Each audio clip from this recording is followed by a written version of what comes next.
السؤال الأهم، لغاية إمتى الأهلاوي هيفضل معدوم الضمير؟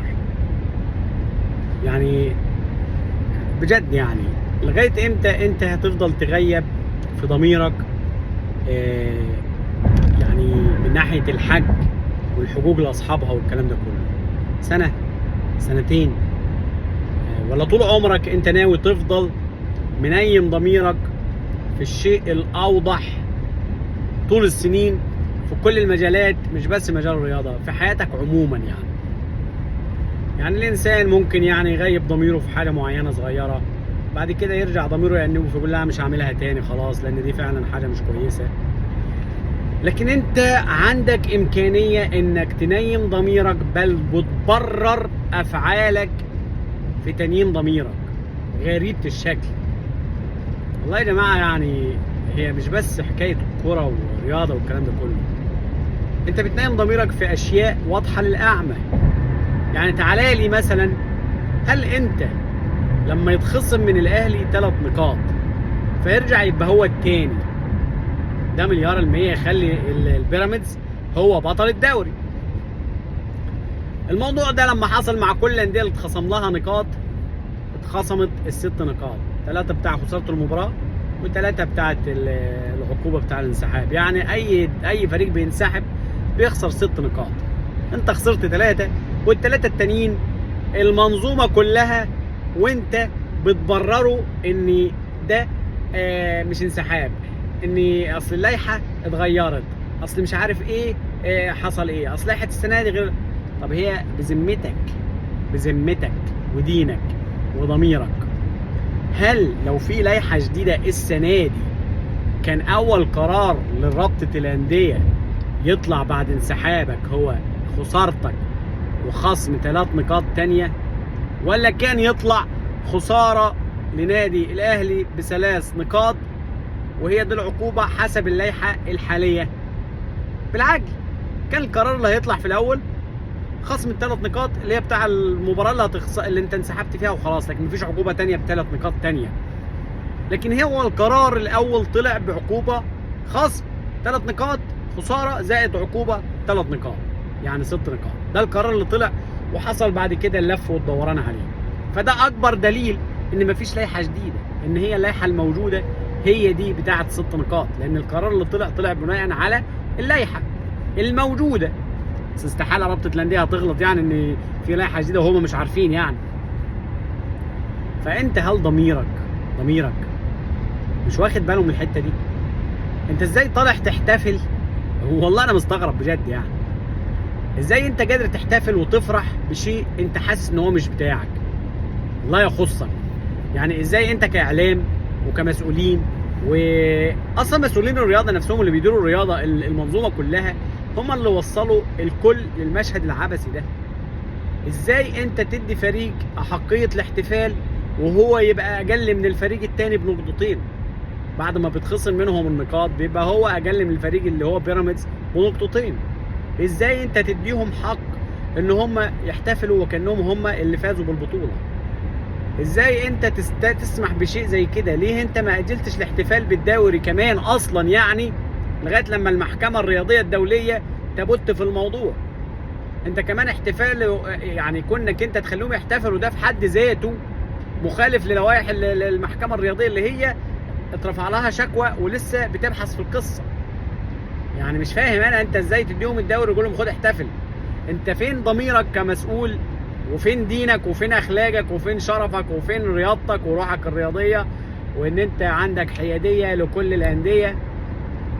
ازاي الاندية تضمن ان انت تبقى مسؤول وتدير المسابقات دي كلها؟ ازاي تاخد حج مش حجك وتديه لحد تاني مش من حجه خالص؟ وازاي الناس بتحتفل وتفرح؟ يعني وهو ده الواحد هيتجنن منه. يعني انا كزملكاوي لو ده حصل مع الزمالك باي شكل اطلع واحتفل. هحتفل ازاي؟ اقول يعني طب ما في عقوبه يا جماعه، في عقوبه لازم تخصم. ما فيش واحد اهلاوي قادر يطلع ينطق بكلمه الحج. على فكره اصل هو الموضوع مش رياضه وكوره وتفاهات، لا دي مبادئ واخلاق ودين وتربيه وربنا يحاسب عليها برضه. بس ما تقوليش اصل دي لعبه ومجرد تسليه. لا لا لا، مش تسليه. لما الموضوع يوصل لفي ناس بتتقهر وفي ناس بتموت وبتتظلم، في انديه بتهبط وفي انديه بتصعد وفي مجهود بيروح وفي فلوس بتتحسب عليها وفي دعايه واعلانات وفي شوشره كبيره، وفي نادي كان المفروض يبقى الرابع والخامس والسادس ادوا له امل ما عقبوهوش وفضل ينافس لغايه لما بالتحكيم لغايه لما وصل الاول وسرق البطوله. ده في ليله كبيره سعادتك بتحصل، في ذنوب كتيره في القصه. انت كمسؤول مسؤول عن كل الذنوب دي. والجمهور اللي داخل وشايط في الموضوع وبيحفل وبيحتفل وفرحان ومبسوط، والله دي اكبر ذنوب يا جماعه. انتوا ظالمين، انتوا ظلمه، انتوا ظلمه. وده الفرق بين جمهور الاهلي وباقي جماهير كرة القدم في اي مكان في العالم. جمهور الاهلي يبقى شايف بعينيه السرقة ويحتفل ان هي دي البطولة وان فريقه بطل 45 دوري، ال 12 دوري ابطال افريقيا، كله بنفس الطريقة. كان من دوري ولا ابطال افريقيا بيخلص بنفس القصة. في افريقيا كل الاندية كانت بتلعب مبارياتها في وقتها وانت في الدوريات بتاعتها وتنافسك. انت بتريح وبتنام في الدوري بتاعك وبتروح تواجههم وانت مرتاح ومعاك تحكيم وبتاع وبتفوز وبتسرق الايه؟ البطولة. كل ده كان بيحصل. والمرة دي لما ما تأجلكش خرجت من ملعبك ووسط جمهورك امام صن داونز اللي هو بالمناسبة اضعف نسخة له السنة دي. مستواك لما حصل تكافؤ جزئي في جزئية ان مفيش تأجيل ليك في المسابقات المحلية، فلما رحت دوري الابطال وتلعب فيه واجهت صن داونز وخرجت من قدامه. وان شاء الله بيراميدز حصل معاه تكافؤ فرص معاك في الموضوع ده، ما تأجلوش وهياخدوا البطولة بإذن الله. ده لما يحصل تكافؤ فرص شوف انت تبقى فين والاندية التانية فين، المصرية اللي معاك.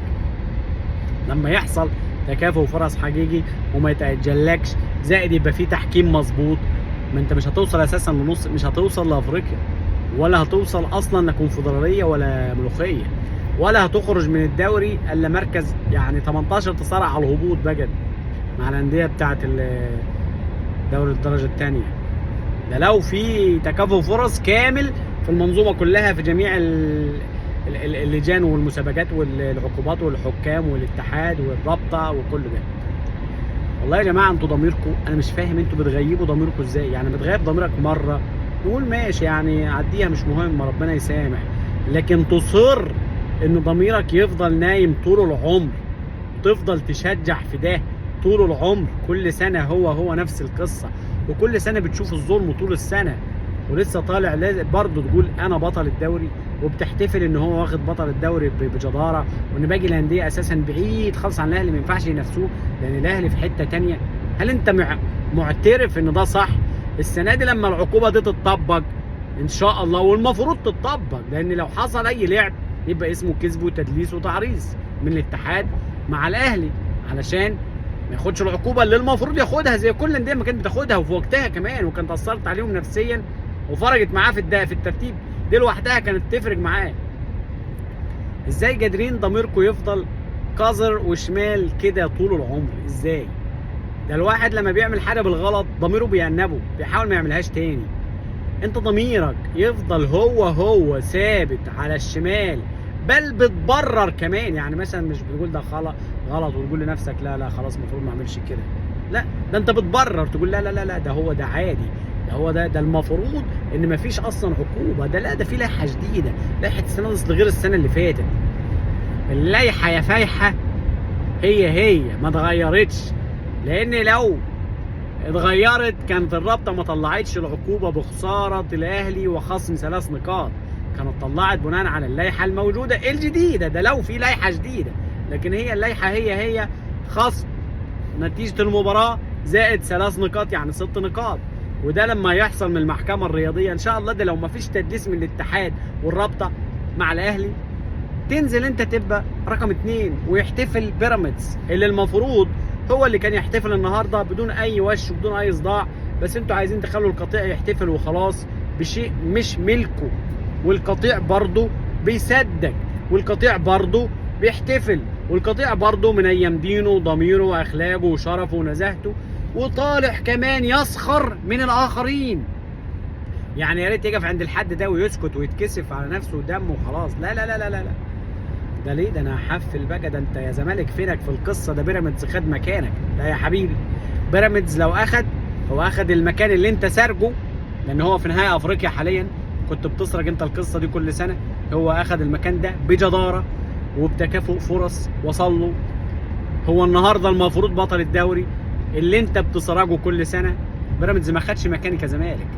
بيراميدز اخد المكان اللي انت بتسرجه مش من حقك اساسا، لا في دوري ولا في دوري افريقيا ولا في اي مسابقه. انت مكانك درجه رابعه بالعدل وبالحق، ده لو بيطبق عليك القانون، ولو انت ضميرك صاحي وبترفض انك تبقى حرامي. لكن انت مش رافض، انت فرحان وبتحتفل بالسرقه زي واحد حرامي بيطلع يتفشخر بالعمارات بتاعته اللي هو واخدها من سرقه، اللي هو واخدها من مخدرات وغسيل اموال وتجاره سلاح وتجاره حشيش وتجاره الزيتون. انت فلوسك شمال. بتفتخر بايه؟ بتحتفل بايه؟ انت سارق بطوله النهارده زي بطوله نادي القرن وطالع خالد بلعط ولا اسمه ايه ده بتاع يقول لك احنا هنقعد بقى 25 سنه تاني بيراميدز بطل الدوري زي ما الزملكاويه بيقولوا بطل نادي القرن. 25 سنه احنا بنقول نادي القرن وهم 25 سنه يقولوا ما انت كده 50 سنه نادي حرامي. 50 سنه انت حرامي. هي كده ملهاش تفسير تاني غير كده. تتنوع الضحايا والحرامي والقاتل والسارق واحد، هو الاهلي. وان شاء الله باذن الله عندنا ثقه كبيره في ربنا ان ليك نهايه. هتطول هتقصر بس ليك نهايه. ده عشمنا في ربنا ودي ثقتنا. هنفضل دايما نحتفل فقط باللي يحجنا. عمرنا ما هناخد شيء بالغلط ولا كده ونحتفل بيه ونفرح بيه. لو حصلت مره واتكررت مش هنحتفل بيها، هنرجع نقول لا ده غلط ما ينفعش يتكرر. لو حصلت مره غلط تحكيمي تمام، لكن تعمد تحكيمي اصرار طول السنه وطول المواسم لا، انا مش هرضاها للزمالك ولا اتمنى الزمالك يبقى زي الاهلي نهائيا. ايه رايك لو ياخد بطوله كل يوم؟ مش عايزه. بقولها لكم انا زملكاوي، يشرفني بالرغم من ده ظلم ان الزمالك يفضل كده وياخد بطوله كل سنه ولا كل سنتين ولا ما ياخدش بطولات خالص، على انه ياخد بطوله بنفس طريقه الاهلي اللي بيعملها دي، او ياخد بطوله كل يوم. مش عايز الزمالك ياخد ولا بطوله، حتى لو ياخد بطوله كل يوم زي الاهلي مش عايز. لو هيقعد 5-6 سنين، لو هيقعد طول عمره ما ياخدش بطولات، لو يقعد طول عمره يتظلم. انا عندي الظلم ده شرف، اني احتفل بشيء مش من حقي، اني اطلع واحتفل واخد حقوق رعايه واخد اشياء مش ملكي بناء على شيء اصلا غلط بالظلم وبالسرقه. انت النهارده بتحطم فرق كامله، يعني فريق زي بيراميدز ده نفسيه اللعيبه ايه لما انت طالع تحتفل وهو شايف ان بالحق وبالقانون وبالارقام هو اللي يحتفل. ان الزمالك لو ما اتظلمش من اول الدوري كان زمانه مخلص الدوري من اسبوعين 3 لورا، او من 5-6 جولات لورا بفرق كبير في النقاط حتى وبمستواه الضعيف. فين ضميرك في كل ده؟ ضميرك ازاي يعني زي الخنزير كده تخين ما بيحسش؟ ازاي يا اخي؟ مره ماشي مرتين ماشي، انما 35-40 سنه وانت ضميرك هو نايم ما يتغيرش. ربنا بقى قادر يعمل معجزات، فعلا ربنا قادر يعمل معجزات. يا اما يعني يشفي لكم قلوبكم وينورها، يا اما يريحنا من منظومتكم القذره. سلام.